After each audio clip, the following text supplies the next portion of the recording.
You're asking a 10-year-old to fix the billion-dollar mess you created? Lucienne's voice cracked as she stood, shaking but unyielding in the center of the boardroom. Every screen around them still bled red. Calderon Global's stock was in free fall. The CTO had walked out. Panic reeked from the polished floors of Brickell's top floor. But the silence wasn't because of the crash. It was because of the boy, Noel Calderon, small, still, silent. But when he looked at the man who once called his existence a fantasy, he didn't blink. And Vance Calderon, Miami's favorite tech god? He looked like he'd seen a ghost with his own eyes, because those eyes were looking back at him from a child he'd sworn wasn't his. Not 10 years ago, not ever. And now that same child held the future of his empire in his hands. No explanation, no apology. Just the quiet click of a laptop unlocking. Noel hadn't said a word yet. He didn't have to. He was here to do one thing. "I didn't come to save you," he finally said. "I came to protect the people you'll destroy if this falls apart." And just like that, the boy Vance refused to acknowledge had become the only person in the room worth listening to. But how did we get here? How does a billionaire slam the door on his unborn son, only to have that same boy walk back in to save his legacy? Let's go back to when pride was louder than truth, to a woman who walked out of his office with nothing but a heartbeat in her belly, to a boy who shouldn't exist, but does, and to a test Vance Calderon still refuses to talk about. Welcome back, my beautiful family and friends. In happy new month of February to every single one of you, I truly missed you all. It's been a challenging season with some technical issues, but by God's grace, everything is falling back into place. Thank you for standing by me. Your love and support mean more than I can say. Before we begin, I want to say a short prayer over you. To the women, may God strengthen you, comfort you, and surround you with peace and favor. To the men, may God guide your steps, bless your hustle, and give you wisdom in all you do, and may God's protection rest on us all. Amen. If you're happy to be here in this new month, hit subscribe, and please wish me a happy new month in the comments. I'll be reading them all. Also tell me where you're watching from. My USA and UK family and every part of the world, I see you. Make sure you watch till the end, because tomorrow's story is one you definitely don't want to miss. Now, let's get into the story. He said it wasn't his, not even worth testing. But when I saw Noel code his first algorithm at 5, I knew I didn't need proof. My mom once told me stories like this don't go viral, that people don't care about truth unless it screams. I don't believe that. If you're listening, help me prove her wrong. Let's show the world stories like this matter. Vance Calderon didn't believe in legacy. He believed in dominance. He built Calderon Global like a weapon, precision-engineered, sleek, and merciless. At just 32, he was already the name whispered in Silicon Valley boardrooms and written in gold on Miami's tech skyline. The company was everywhere: smart security, blockchain architecture, quantum encryption. And he didn't just disrupt industries. He destabilized them, then rebuilt them in his image. And image was everything. From the moment he arrived in Brickell, young and hungry and dripping in ambition, he'd made one thing clear. He wasn't going to be anyone's second chapter. He was the empire. He lived on Indian Creek Island, in a fortress of glass and concrete that stared down the ocean like it owed him money. He dated models, never longer than a quarter. He gave to charities, only if his name went on the wall. He held strategy meetings at 2 a.m. and demanded that his employees be reachable even in surgery. Vance didn't just set standards, he weaponized them. So when he met Lucienne Mora, he assumed she'd be the same. Another beautiful face, another story that didn't need a sequel. She was working a product launch for a luxury skincare startup at the Bal Harbor shops. He was there for a venture capital panel, bored by the event, half listening to an investor drone on about micro-influencers when he spotted her across the atrium. Not just pretty, sharp, focused, fire in the eyes. She was managing chaos with calm precision, dealing with a late shipment, a flaky brand rep, a photographer demanding natural light, and somehow keeping it all moving without missing a beat. He approached her without thinking. "You're the reason this place isn't on fire," he said. Lucienne barely glanced at him. "And you're blocking the main walkway." Most women melted around Vance Calderon. Lucienne Mora didn't melt. She held her own. He liked that. What followed was a month that didn't feel real. Rooftop dinners, midnight drives through Coral Gables, champagne in the back of town cars, kisses between meetings, conversations that lasted until sunrise about culture, money, ambition, fear. Lucienne didn't treat him like a god. She challenged him, called out his arrogance, mocked his media quotes, but she also saw him, past the empire, past the public mask. And maybe, just maybe, that's what made him nervous. To the outside world, they were a whirlwind, but behind closed doors, Vance kept her just out of reach. He didn't introduce her to his board, never invited her to strategy dinners, never let her sleep over when it was a weeknight. Lucienne noticed. Of course she did. But she also knew she was falling. And sometimes even smart women fall fast. The night she told him it was raining, hard, or one of those sudden Miami storms that seemed to fall from nowhere and soak the city in seconds. They were in his penthouse. She stood by the floor-to-ceiling windows, her arms crossed tightly over her chest. He was pouring 2 glasses of bourbon, half listening to a Bloomberg update through his kitchen speaker system. "I'm late," she said. He looked up, confused. "Late to what?" She didn't flinch. "Not that kind of late." A long silence, the kind that stretches wider than it should. Then Vance laughed, not a cruel laugh, just hollow, disbelieving. "Lucienne, come on." "I took 2 tests." He shook his head, walked toward the window. "You're smarter than this."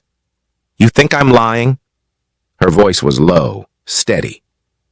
"I think people make mistakes," he said, sipping his drink. "And some people think a baby is leverage."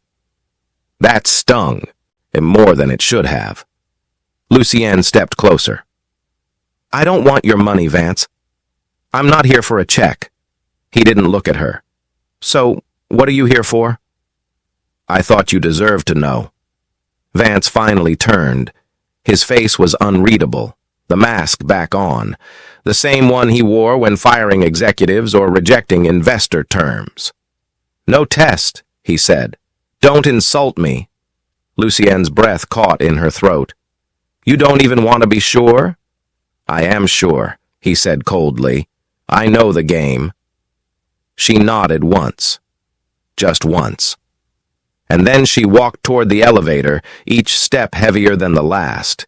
She didn't cry until she hit the parking garage. Outside, the storm raged. Inside, Vance poured another drink, and never once wondered if he'd just destroyed the only good thing that could have come out of his empire. Lucienne, and alone in her car, places a trembling hand on her stomach. Not out of fear, but out of defiance. "You don't want to know him," she whispers. "But I do." Some people slam doors. Others build worlds on the other side.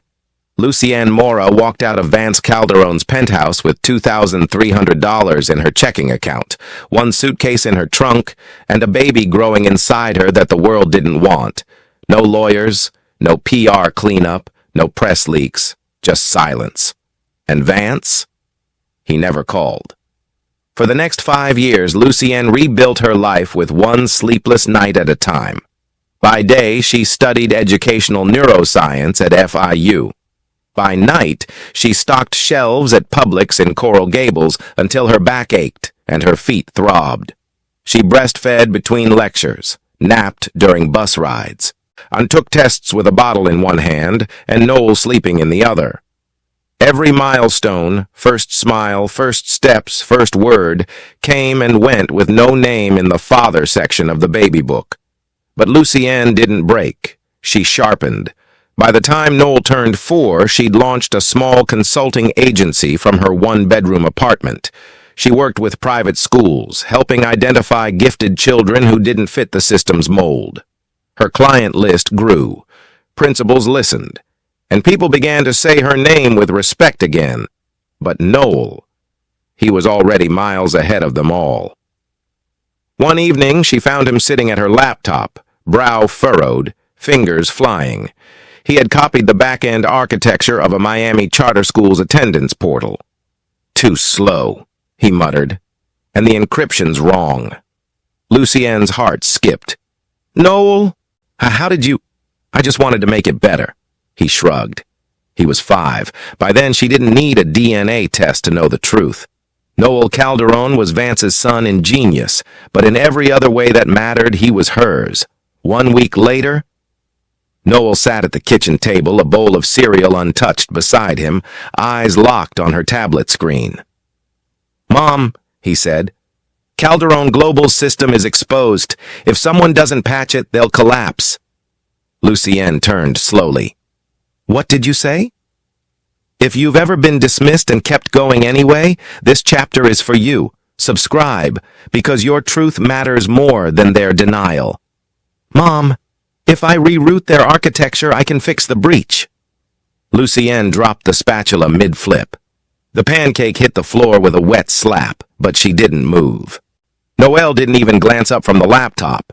His fingers flew, eyes locked on lines of code that looked like hieroglyphs to anyone else, but not to him. Not at 10. The kitchen smelled like cinnamon and burnt edges. Morning sun streamed through the blinds, catching in his curls, casting long shadows over the kitchen table. Lucienne stepped closer, slowly, as if approaching a live wire. "Noel, what are you doing?" He clicked, scrolled, then turned the screen toward her. A full schematic of Calderon Global's data framework pulsed on the screen. Red warning nodes flashed in the center. "They're collapsing from the inside. Bad infrastructure, bad patches, no fallback protocols." Lucienne's throat tightened. "How do you even have access to this?" Noel blinked. "It wasn't hidden, just ignored." She sat, hard, across from him, watching her 10-year-old son do what a billion-dollar boardroom full of executives couldn't. This wasn't just hacking. This was restoration. He wasn't breaking in. He was building around, reinforcing the weak points, rewriting what should have never passed audit. The breach would have buried Calderon Global in a month. Noel found it in a weekend. He leaned back, casual, sipping his orange juice like this was just another Tuesday. "I could run a remote patch. It'd hold until they rewire the full thing." Lucienne was quiet. For once, she didn't have an answer. Not as a mother, not as a woman who built herself from scratch, not as the ex-Vance Calderon refused to acknowledge. Because here, sitting across from her in mismatched pajamas, was proof, not just of paternity, of brilliance, of everything Vance had walked away from. But later that night, after Noel had gone to bed, Lucienne stared at a blank email draft for 10 minutes. Then she typed one sentence. Subject, critical message. "I can help. It's not about you. It's about the 8,000 people you'll take down with you." The first time Vance saw Noel up close, it was like looking in a mirror he wasn't ready for. The hospital room was too quiet. Mount Sinai's elite wing smelled like sterilized pride. Vance Calderon lay in a crisp bed that cost more per night than most people's rent. But nothing could sterilize the fear crawling under his skin. Heart palpitations, shortness of breath. "Stress-induced," the doctor said. "You need rest." Rest? While his empire bled out? He was still arguing with his assistant over speakerphone when the door opened, and Lucienne walked in. With him. Vance sat up fast, wires pulling at his wrist. "You brought a child into my room?" Lucienne didn't flinch. "This child is the reason your board hasn't called for your resignation yet." Noel stepped forward. No hesitation, no smile, just quiet intelligence sharpened into stillness. and Vance froze. The shape of the boy's jaw, the cut of his eyes, the way he didn't blink when challenged. He didn't need a DNA test. Not anymore. But ego is a stubborn thing. "Is this supposed to be your power play?" Vance muttered, grabbing his water like it mattered. "No," Lucienne said. "This is your second chance. You just don't deserve it." Noel looked around the sterile room, then back at the man in the bed. "I analyzed your system. I can stop the collapse." Vance scoffed. "You're 10. You built it wrong." That one landed, right in the gut. Because it wasn't the words. It was the tone, calm, cold, familiar. It was Vance, 20 years ago, when he still thought he was the smartest person in every room. Lucienne crossed her arms. "He's not here for validation. He's here because your collapse will hurt real people. People who didn't abandon him." Vance tried to find words. None came. Then Noel spoke again. Final. Sharp. "I'll save your company, but not for you." By the time the boardroom saw Noel's patch, the stock had already stopped falling. Brickle. 44th floor, Calderon Global HQ. Vance sat in silence at the head of the long obsidian table, underdressed, undone. Across from him, a 10-year-old in sneakers opened a laptop and took control of the room. Noel didn't clear his throat, didn't wait for permission. He connected to the projector, and he pulled up the network framework, and in a voice as even as the air conditioning said, "Your company was never hacked. It was hollow." Gasps, murmurs. The CTO blinked like he'd been slapped. Noel kept going. He walked through every failure, security blind spots, patch gaps, redundant code, and then, in under 4 minutes, presented his solution. A complete temporary infrastructure reroute, fast, secure, efficient, a 72-hour fix. By the time he finished, half the board was taking notes. The other half was just watching, like they couldn't decide if they were terrified or impressed. Noel closed the laptop. "It won't hold forever, but it'll buy you time and credibility." Silence. Then the CTO stood. "We need him in the next round of planning." Lucienne, who'd been standing at the back of the room, spoke before Vance could. "No, he's a child, not your miracle." The CTO turned. "Then name your price." Lucienne's eyes narrowed. "No money? No interviews? No PR stunts? Just this." She walked to the table, placed a single sheet of paper down. "Employee protections, minimum wage increases, health care for every floor worker. You don't get to profit from my son's mind while families starve." No one spoke. Then someone clapped. It started slow. One board member, then another, and another. Vance said nothing. He just stared at Lucienne, like she was a language he used to speak but forgot how. Hours later, the building emptied. Lucienne walked alone toward the elevator when Vance's voice stopped her. "What do you want from me?" She turned slowly, calm, controlled. "Nothing you know how to give. Some people fight with vengeance. Others fight with purpose. If you've ever chosen purpose over pride, you're already part of this story. Subscribe if you've ever walked away stronger. Biologically? Sure, you're my father. But in every way that counts, I belong to her." Vance Calderon stood awkwardly on the edge of the Miami Beach boardwalk, arms crossed, watching Noel toss pebbles into the waves. The sun was setting. Orange light touched everything except the space between them. They hadn't said more than a sentence to each other in 30 minutes. Vance cleared his throat. "You like coding?" Noel didn't look up. "That's not a question. It's surveillance." Vance flinched. He tried again. "I was building encryption software at 15. Maybe we could—" Noel turned. Calm. Measured. "Biologically? Sure. You're my father. But in every way that counts, I belong to her."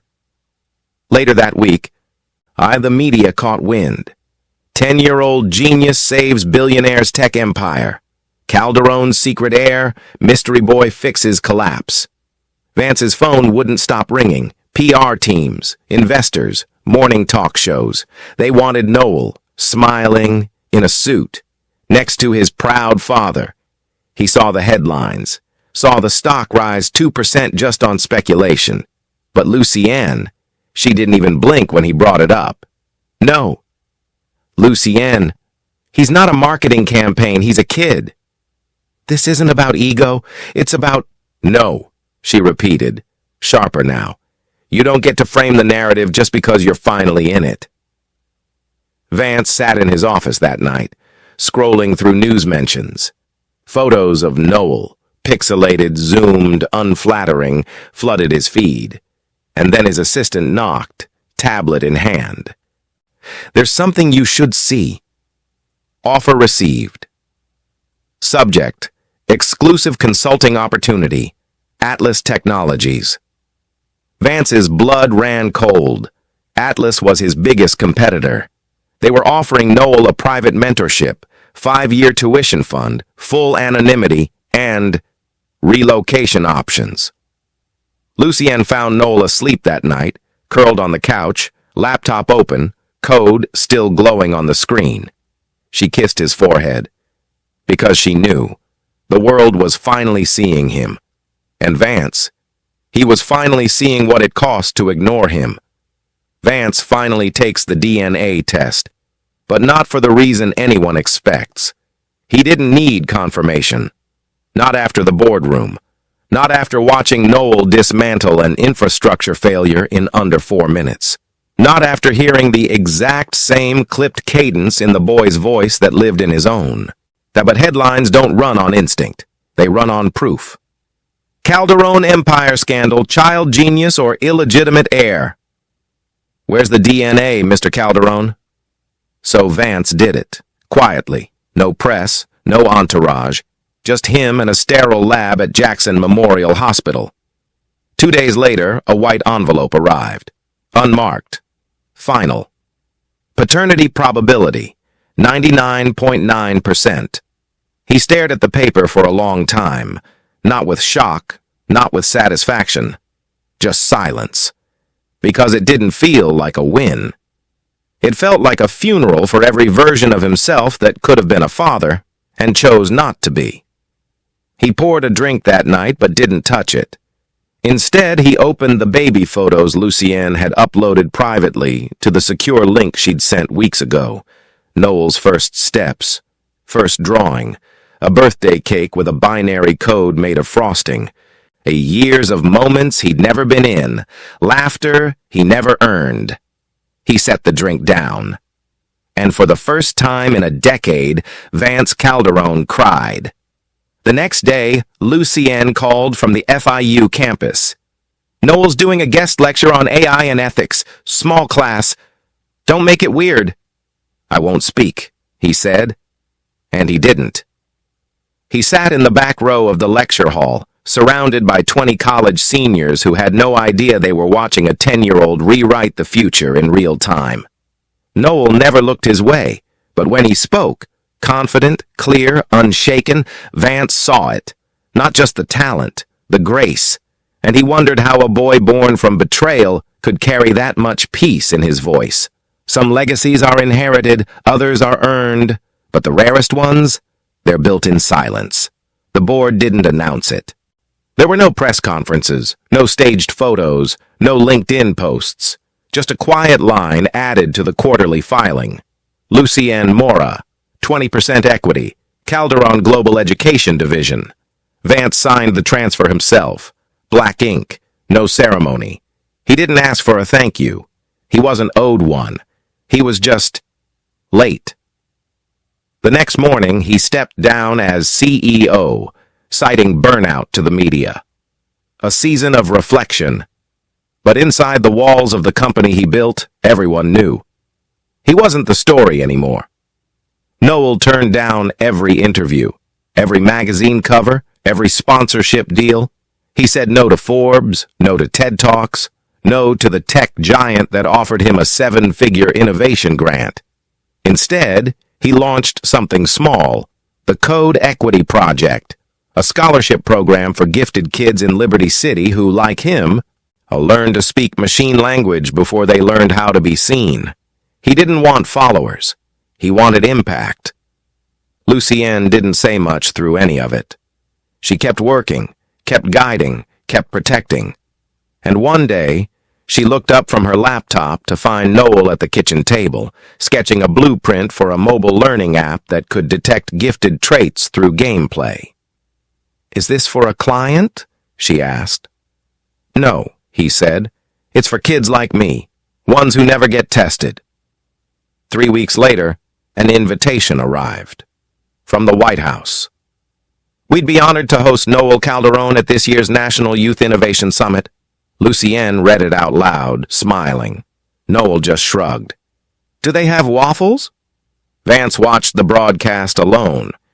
From his quiet office on Indian Creek Island, and a glass of untouched scotch beside him, he watched the boy speak, watched the room rise to their feet, and realized this was the legacy, not Calderon Global, not headlines, not wealth, just a boy who stood tall without ever needing him. Not every story ends in forgiveness, but the best ones end in truth. If this story moved you, subscribe, because we're building a space for voices like yours, and your silence would be missed. Thank you for watching this story from beginning to end. The next one is on another level, more intense, more dramatic, and filled with moments you won't forget. Click the image on your screen right now to watch it, and subscribe so you never miss a powerful story like this.